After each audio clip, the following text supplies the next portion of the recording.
නීති ආධිපත්‍ය සහ විධානය. ඒකත් අපේ රට වැදගත් දෙයක් වෙලා තිබුණා. මොකද නීති කඩන්න පටන් ගන්න තිබුණ උඩ මට්ටමේ ඉඳලා.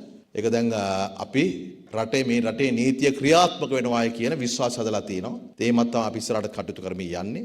නීතිය ඉස්සරහා ඕනෑම පුරවැසියෙකුට සාධාරණත්වයක් බලාපොරොත්තු විය හැකි තත්ත්වයක් අපි මේක නිර්මාණය කරලා තියෙනවා. විශේෂයෙන් ගත්තොත් අපේ රටේ නීතියට අභියෝග එල්ල වෙන ප්‍රධානතම ශේෂ්ත්‍රයක් සහ අපේ රටේ වසංගතයක් බවට පත් වෙලා තිබෙන මේ මත්ද්‍රව්‍ය ජාවාරම පාතාලය කළු සල්ලි කළු දේශපාලන මේකට ගැට ගැහිලා තිබෙන්නේ. ඒට එරෙහිව අපි වැඩ කටයුතු කරමින් යනවා. වෙනද කවදාවත් නැති විදිහට පොලිසිය සහ ආරක්ෂක අංශ විසින් වැටලීම් කරනවා. ප්‍රශ්න කරමින් තව මේ හොයාගෙන යනවා. වෙනදා සාමාන්‍ය මේමයි. ඒ කියන්නේ මිනිමරුමක් නැත්නම් හොරකමක් වගේ දෙයක්. ඒක ටිකක් අර අනිත් ඒවායින් වෙන් වෙච්ච හුදකලා සිදුවීම්. හැබැයි පාතාලය සහ මත්ද්‍රව්‍ය ජාවාරම කියලා කියෙම එකක් නේ. ඒක ජාලයක්. ඒක එක තැනකින් අල්ලගෙන යනකොට ඒක සෑහෙන නෙට්වර්ක් එකක් නිරාවරණය කරගන්න පුළුවන්, එක්ස්පෝස් කරගන්න පුළුවන්. වෙනද වෙච්ච වැඩේ තමයි ඔහොම එක්කෙනෙක් අල්ලගෙන ප්‍රශ්න කරගෙන යනකොට ඒකෙන් ඒ මොහොතේ තියෙන ආණ්ඩුවට බලපෑමක් වෙන දේවල් එළිදරව් වෙනවා නම් එක්කෝ ඒ පරීක්ෂණ නතර වෙනවා. එහෙම නැත්නම් එළිදරව් කරන පුද්ගලයාගේ ජීවිතය ඉවත් කළා දානවා. ඒ නිසා එතන එහාට යන්නේ නැහැ. ඔය කොච්චර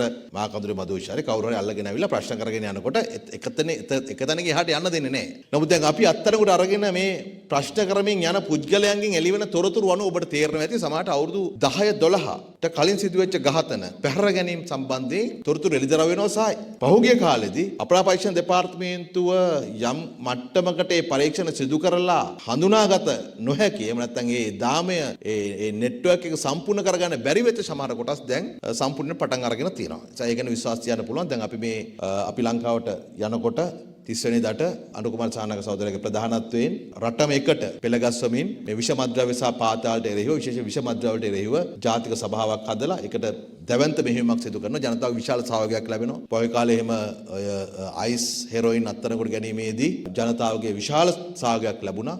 මේකට අපි දැන් ග්‍රාමලධාරී වසම් මට්ටමින් ගොඩනගලා තියෙන මහජන ආරක්ෂක කමිටු ක්‍රියාවලිය තමයි මේකත් එක්ක බද්ධ කරලා තිබෙන්නේ. අපි රටක් හැටියට මේ මෙහෙයුම අඛණ්ඩව කරගෙන ගිහිල්ලා මේ සංවිධානාත්මක අපරාධ ජාලය අඩපණ කරන්න පුළුවන් කියලා විශ්වාසයක් තිරක කරන්න ඕන.